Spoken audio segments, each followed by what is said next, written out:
CM ಅವರು ಎಲ್ಲ ಸುಳ್ಳು ಆರೋಪಗಳು. ಇವರಿಗೆಲ್ಲ ಕೆಲಸ ಇಲ್ಲ. ಅವರೆಲ್ಲ ಮಾಡಿದಂಥ ಅಕ್ರಮಗಳು ಅವ್ಯವಹಾರಗಳು ಏನು ಬಿ ಜೆ ಪಿಯವರು ಮಾಡಿದ್ದಾರೆ ಅದೆಲ್ಲ ಮುಚ್ಕೊಳ್ಳಿಕ್ಕೆ ಈ ರೀತಿಯ ನಾಟಕ ಆಡ್ತಾ ಇದ್ದಾರೆ. ಅಲ್ಲಿ ಏನಿದೆ, ಅವ್ರದ್ದು ಹುಳುಕು ಹೊರಗೆ ಬರಬಾರ್ದು ಅನ್ನೋಂಥ ರೀತಿಯಲ್ಲಿ ಅವರು ಈ ರೀತಿಯ ಒಂದು ವರ್ತನೆ ಮಾಡ್ತಾರೆ. ಕೂಡ ಅನುಮತಿ ಕೊಡುತ್ತಾರೆ ಸರ್. ರಾಜ್ಯಪಾಲರಿಗೆ ಬಳಿ ಹೋಗಿದ್ದಾರೆ ಸರ್. ನೋಡಿ, ರಾಜ್ಯಪಾಲರ ಹುದ್ದೆ ಸಂವಿಧಾನಾತ್ಮಕವಾದಂಥ ಒಂದು ಹುದ್ದೆ. ಆ ಹುದ್ದೆ ಪಾವಿತ್ರ್ಯತೆ ಕಾಪಾಡಿಕೊಳ್ಬೇಕು. ಆದರೆ ರಾಜ್ಯಪಾಲರ ಹುದ್ದೆ BJPಯ ಕಚೇರಿ ಥರ ಆಗಬಾರ್ದು. ಅದು ಆಗಲಿಕ್ಕೆ ಅವಕಾಶ ರಾಜ್ಯಪಾಲರು ಕೊಡಬಾರ್ದು ಅಂತ ಮತ್ತೊಮ್ಮೆ ಒತ್ತಾಯ ಮಾಡ್ತಾರೆ. ಭ್ರಷ್ಟಾಚಾರದಲ್ಲಿ ಕರ್ನಾಟಕ ನಂಬರ್ 1 ಇದೆ ಅಂತ ರಾಯರೆಡ್ಡಿ ಅವರು ಹೇಳಿದ್ದಾರೆ. ನೋಡಿ, ಅದೆಲ್ಲ ಇವತ್ತು BJP ನಂಬರ್ 1 ಇತ್ತು. ರಾಯರೆಡ್ಡಿ ಅವರಿಗೆ ಹಿಂದಿನ BJP ಸರ್ಕಾರದಲ್ಲಿ ನಂಬರ್ 1 ಇತ್ತು ಅಂತ ಹೇಳಿ ಅದೇ ಅವ್ರ ತಲೆಯಲ್ಲಿದೆ. ಪದೇ ಪದೇ ಅದು ಬಾಯಿ ತಪ್ಪು ಹೇಳಿರ್ಬೋದು ಅಷ್ಟೇ.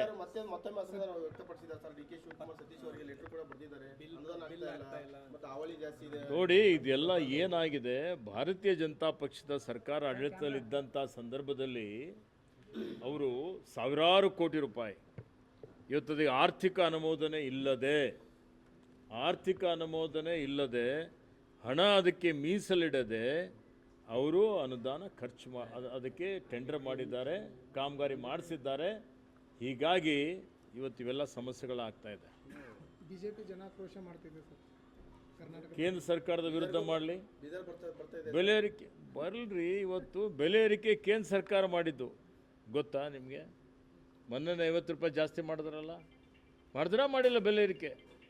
ಮತ್ತು ಯಾರು ಹೊಣೆಗಾರ? ಅದಕ್ಕೆ ಹೋರಾಟ ಮಾಡಲಿ, ಕೇಂದ್ರದ ವಿರುದ್ಧ ಹೋರಾಟ ಮಾಡಲಿ, ನಾವು ಅವರಿಗೆ ಸಹಕಾರ ಮಾಡ್ತೀವಿ.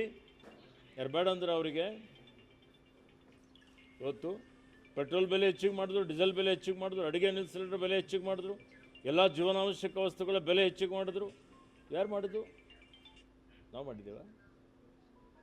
ಇವತ್ತು ಅವರಿಗೆ ಪ್ರಶ್ನೆ ಕೇಳಬೇಕಲ್ಲ. ಅವರು ಇವತ್ತು ಅವರು ಮಾಡ್ತಾರೆ, ದ್ವೇಷದ ರಾಜಕಾರಣ ಮಾಡ್ತಾರೆ, ಜಾತಿ ರಾಜಕಾರಣ ಮಾಡ್ತಾರೆ, ಧರ್ಮದ ರಾಜಕಾರಣ ಮಾಡ್ತಾರೆ. ನಿರುದ್ಯೋಗದ ಸಮಸ್ಯೆ ಇದೆ, ಅದನ್ನು ಬಗೆಹರಿಸಲಿಕ್ಕೆ ಪ್ರಯತ್ನ ಮಾಡಲ್ಲ. ಇವತ್ತು ಯಾರ್ಯಾರು ಅತೀ ಶ್ರೀಮಂತರಿದ್ದಂಥ ಅವ್ರ ಸ್ನೇಹಿತರಿಗೆ ಇವತ್ತು ಸರ್ಕಾರದಿರುವಂಥ ಎಲ್ಲ ಆಸ್ತಿ ಮಾರಾಟ ಮಾಡಿಬಿಡ್ತಾರೆ, ದೇಶದ ಆರ್ಥಿಕತೆ ಹಾಳು ಮಾಡ್ತಾರೆ. ಅವ್ರು ಹೇಳಬೇಕಲ್ಲ, ಅದಕ್ಕೆ ಉತ್ತರ ಕೊಡಬೇಕಲ್ಲ.